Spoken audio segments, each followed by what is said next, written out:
Hi అండి. ఈరోజు నేను కార బూందీకి కొలతలతో అన్నీ కలుపుకోవడం, అంత కార బూందీ చేసుకోవడం అంతా అయితే చూపిస్తున్నానండి. మా అమ్మగారు అయితే కలుపుతున్నారు ఈ కార బూందీకి పిండి అయితే.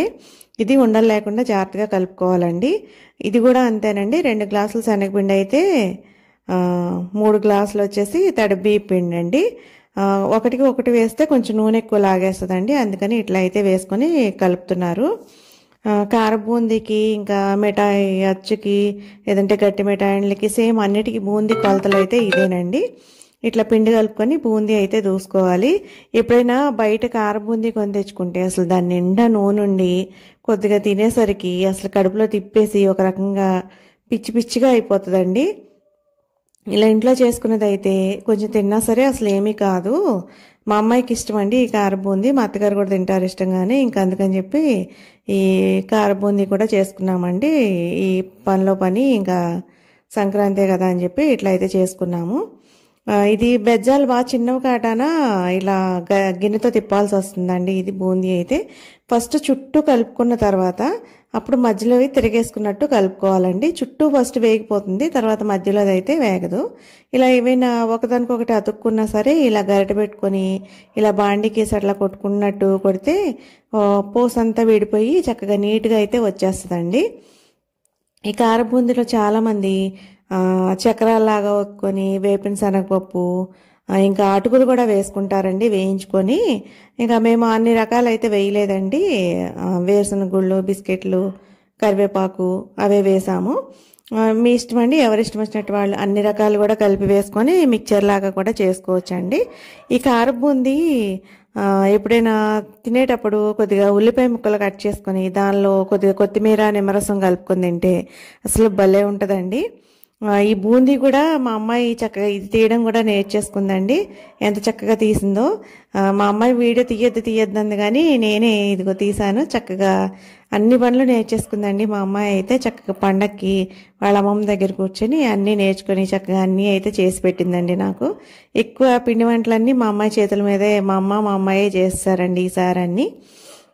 ఇలా బూందీ మనకి ఎంత కావాలో అంత బూందీ అంతా దూసేసుకొని పక్కన పెట్టేసుకోవాలండి. ఈ బూందీని అయితే కార బూందీ వేపిన శనగపప్పు అవన్నీ చెప్పాను కదా, అవి కూడా వేయించి వేసుకోవచ్చండి కావాలంటే. మేము అవన్నీ వేయలేదని చెప్పాను కదా, వేసిన మట్టుకి వేసాం. బిస్కెట్లు చందమామ బిస్కెట్లు అంటారు కదా, వాము బిస్కెట్లు, అవి అయితే బాగుంటాయండి బూందీలోకి. అవి కాకుండా మేమైతే రౌండ్ బిస్కెట్లు తెచ్చామండి. మా అమ్మ అయితే అక్కడ రౌండ్ బిస్కెట్లు ఉంటాయని చెప్పి ఇంకా అవి తీసుకొచ్చారు. ఇవిగోండి బూందీ అయిపోయిన తర్వాత దీనిలో వేరుశనగ గుళ్ళు వేసి వేయించుకోవాలి. ఈ వేరుశనగ గుళ్ళు ఒకవైపు తక్కువైనా బాగోవండి, ఒకవైపు ఎక్కువైనా మాడిపోయినట్టు బాగోవు. నేను ఒకసారి ఏం చేశానంటే వేరుశనగ గుళ్ళు వేయించేసి దాని మీద బిస్కెట్లు వేయించిపోసాను. ఏదో మొత్తానికి జరిగిందండి. వేరుశనగ గుళ్ళు అయితే మాడిపోయాయి. మా అమ్మగారు వేరుశనగ గుళ్ళకు మాత్రం కళ్ళజోడు పెట్టుకొని కరెక్ట్గా వేయించాలని చెప్పి బాగా అయితే వేయించారు. చాలా కరెక్ట్గా వచ్చి కలరు చాలా బాగా అయితే ఉన్నాయండి వేరుశనగ గుళ్ళు. ఈ వేరుశనగ గుళ్ళు వేగిన తర్వాత దీన్ని తీసేస్తున్నారు. ఇదే బాండీలో అయితే బిస్కెట్లు కూడా వేసి వేయించేశారు. ఇవిగోండి బిస్కెట్లు. ఇవి 200 గ్రాములు ఎట్లాగో అన్నారు. మా అమ్మాయి బిస్కెట్లు వేరుకుని తింటుందండి దీనిలో బూందీలో, అందుకని చెప్పి బిస్కెట్లు మొత్తం అయితే వేసేసాము. ఈ బిస్కెట్లు వేగిన తర్వాత వెంటనే తిని అమ్మాయి ఏంటివి ఇంత మెత్తగా ఉన్నాయండి. బిస్కెట్లు వేయించిన తర్వాత వెంటనే బాగా మెత్తగానే ఉంటాయండి. తర్వాత మళ్ళీ కొద్దిసేపటికి ఇవి కూడా క్రిస్పీగా వస్తాయి.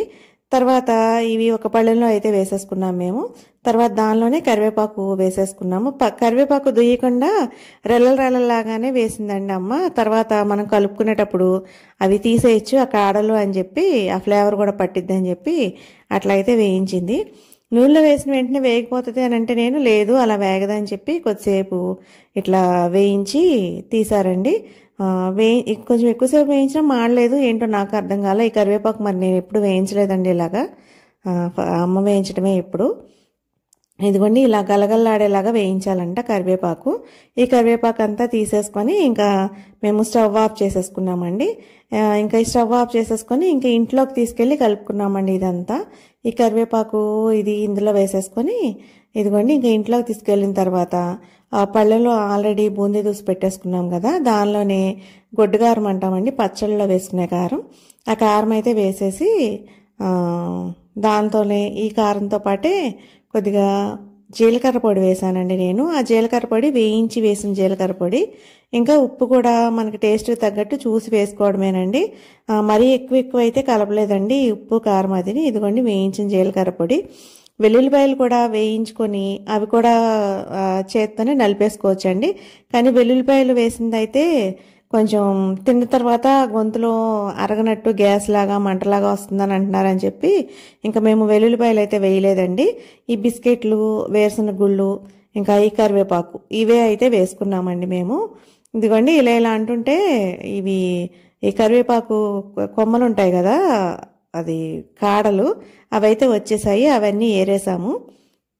అవన్నీ ఏరేసిన తర్వాత ఇవిగోండి ఇట్లా అయితే నేను కూడా ఏరాను మధ్యలో. ఇలా బూందీ అయితే అమ్మ చేతితో కలిపేసింది. కొంతమంది వేడి మీదే ఉప్పు కారం పట్టదని చెప్పి వేసేసుకుంటారు. అలా ఏం అవసరం లేదండి. ఇప్పుడు మనం ఈ వేయించాం కదా వేరుశనగ గుళ్ళు, బిస్కెట్లు, ఇవి ఈ ఆయిల్ ఉంటుంది కదా, ఈ ఆయిల్ తోటి చక్కగా కలిసిపోతుందండి. మొత్తం అంతా ఇట్లా చేతితో అయితే కలిపేసుకోవాలి. ఈ వేరుశనగ గుళ్ళు ఎక్కువ ఉన్నా సరే తినడానికైతే బాగుంటాయి. అదే బిస్కెట్లు అయితే నాకైతే అంత నచ్చవు, కానీ నేనైతే వేరుశనగ గుళ్ళు ఎక్కువ ఉన్నా తింటానండి, ఏం కాదు. ఈ బూందీ కొంచెం కలపకుండా ఉంచామండి కూర చేద్దామని చెప్పి. ఒకరోజు ఆ కూర కూడా చేసి మీకైతే చూపిస్తానండి. ఇదిగోండి చక్కగా కార బూందీ అయితే రెడీ అయిపోతుంది. మీకు ఈ వీడియో నచ్చితే లైక్ చేసి, షేర్ చేసి, సబ్స్క్రైబ్ చేసుకోండి. చూస్తున్నారు కానీ ఎవరు లైక్ చేసి, షేర్ చేసి, సబ్స్క్రైబ్ చేయట్లేదు. మీరు ఎంతమంది సబ్స్క్రైబ్ చేసినా మాకు వచ్చేది ఏమీ ఉండదండి. మీరు 1 కోటి మంది సబ్స్క్రైబర్స్ ఉన్నా ₹1 కూడా ఏమీ రాదండి. మీరు చూసే వ్యూస్ని బట్టే మాకేమైనా మనీ అనేది వస్తూ ఉంటుంది.